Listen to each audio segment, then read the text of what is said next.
पूर्वोत्तर भारत का सबसे बड़ा राज्य असम में आज से मतदाता सूची के नवीनीकरण की प्रक्रिया शुरू हो गई है। चुनाव आयोग ने असम में एसआईआर के बदले एसआर कराने का फैसला लिया है। राज्य में लंबे समय से मांग उठ रही थी कि मतदाता सूची की गहन समीक्षा यानी एसआईआर करवाई जाए, लेकिन चुनाव आयोग ने इससे अलग रास्ता चुनते हुए एसआर लागू किया है। अब सबसे बड़ा प्रश्न यही है कि आखिर एसआईआर क्यों नहीं, दोनों प्रक्रियाओं में अंतर क्या है और एसआर लागू करने के पीछे क्या कारण है, आइए जानते हैं। नमस्कार, मैं हूं आपके साथ काजल सोनी। स्वागत है आप सभी का दैनिक भास्कर के डिजिटल प्लेटफॉर्म पर।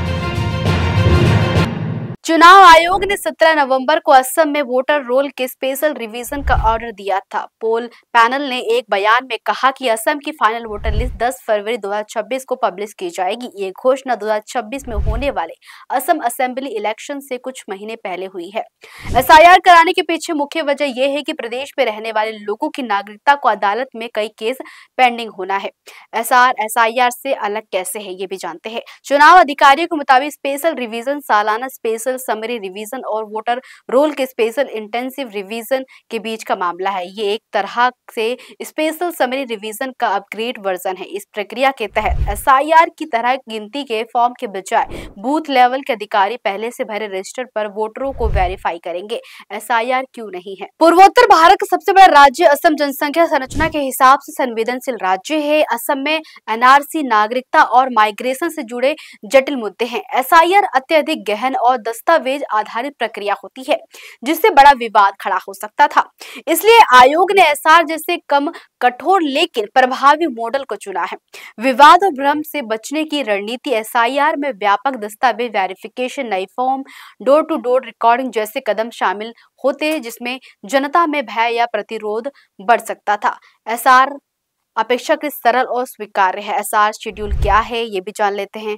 दरअसल असम के चीफ इलेक्टोरल ऑफिसर के लिए पोल पैनल द्वारा जारी निर्देशों के अनुसार 1 जनवरी 2026 को राज्य के लिए स्पेशल रिवीजन करने की क्वालिफाइंग तारीख तय की गई है। शेड्यूल से पहले बीएलओ घर घर जाकर मतदाता सूची को वेरीफाई करेंगे। ये काम 22 नवंबर से 20 दिसंबर तक चलेगा। इंटीग्रेटेड ड्राफ्ट वोटर रोल 27 दिसंबर को और फाइनल रोल अगले साल 10 फरवरी को पब्लिश किया जाएगा। वोटरों की एलिजिबिलिटी, इलेक्शन कमीशन के अधिकारियों को ये पक्का करना होगा कि कोई भी एलिजिबल नागरिक छूट ना जाए या कोई अनएलिजिबल व्यक्ति इलेक्टोरल रोल में शामिल ना हो।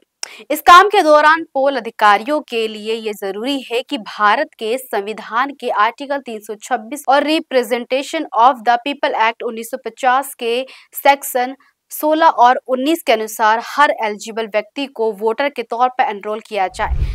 चुनाव आयोग के अनुसार कोई भी व्यक्ति वोटर बनने और अप्लाई करने पर उस चुनाव क्षेत्र के लिए इलेक्टोरल रोल में रजिस्टर होने का हकदार है, अगर वह व्यक्ति भारत का नागरिक है। 1 जनवरी 2026 को उसकी उम्र 18 साल से कम ना हो, चुनाव क्षेत्र का आम निवासी हो, किसी भी कानून के तहत अयोग्य ना हो और ऐसे होगा घर घर जाकर वेरिफिकेशन। चुनाव आयोग द्वारा नियुक्त बीएलओ घर घर जाकर जानकारी इकट्ठा करेंगे।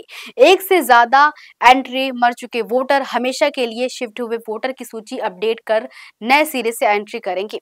होने वाले वोटर्स जो 1 जनवरी 2026 तक वोटर बनने के लायक हैं। इसके अलावा वोटर लिस्ट में नाम शामिल करने के लिए किसी भी एप्लीकेशन को मना नहीं किया जाएगा और किसी व्यक्ति के आधार नंबर ना दे पाने या ना बता पाने की वजह से वोटर लिस्ट में कोई भी एंट्री नहीं हटाई जाएगी। चुनाव आयोग के अधिकारी रिवीजन शेड्यूल की घोषणा होते ही पॉलिटिकल पार्टियों के प्रतिनिधियों के साथ मीटिंग करेंगे। सीईओ वोटर लिस्ट के फाइनल पब्लिकेशन से पहले चुनाव आयोग से इसकी इजाजत लेंगे। 1200 से ज्यादा वाला कोई पोलिंग स्टेशन नहीं होगा। मतदाताओं की संख्या के आधार पर अधिकारी नए पोलिंग स्टेशनों की जरूरत का अंदाजा लगाएंगे, ये देखते हुए कि किसी भी पोलिंग स्टेशन पर 1200 से ज्यादा वोटर नहीं है, सिवाय कमीशन की पहले से मंजूरी के। चुनाव आयोग ने अक्टूबर में देश के 12 राज्यों और केंद्र शासित प्रदेशों में एसआईआर कराने का आदेश दिया था। इनमें छत्तीसगढ़, गोवा, गुजरात, केरल, मध्य प्रदेश, राजस्थान, तमिलनाडु, उत्तर प्रदेश, पश्चिम बंगाल, पुडुचेरी, अंडमान और निकोबार द्वीप समूह और लक्षद्वीप शामिल है। इनमें से तमिलनाडु, पुडुचेरी और केरल और पश्चिम बंगाल में 2026 में चुनाव होना है।